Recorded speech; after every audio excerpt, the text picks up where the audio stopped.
Pemirsa, sejumlah pedagang kaki lima yang berjualan di Jalan Ahmad Yani, tepatnya depan kampus Universitas Muhammadiyah Palembang, ditertibkan oleh petugas Satpol PP Kota Palembang.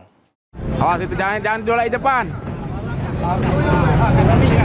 Penertiban PKL yang ada di Jalan Ahmad Yani depan kampus Universitas Muhammadiyah Palembang dilakukan oleh Satpol PP Palembang dan juga pihak kepolisian serta TNI pada Selasa pagi. Sejumlah gerobak milik PKL yang ada langsung diangkut oleh petugas ke dalam truk yang sudah disiapkan oleh petugas Satpol PP Palembang. Penertiban yang dilakukan oleh Satpol PP Palembang ini karena para PKL telah melanggar Perda Kota Palembang serta juga menimbulkan kemacetan di sekitaran Jalan Ahmad Yani depan kampus Universitas Muhammadiyah Palembang. Di Jalan Ayani, Kecamatan Seberang Kulu 2, karena pedagang ini siang malam telah membuka dagangannya dan melanggar Perda Terentibung.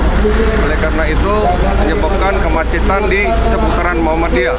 Selain di Jalan Ahmad Yani, Satpol PP Palembang juga akan menertibkan PKL lainnya yang berjualan di seputaran Jalan Demang Lebar Daun, Kolonel Haji Berlian karena telah cukup meresahkan dan juga mengganggu estetika Kota Palembang. Tim Liputan, PAL TV.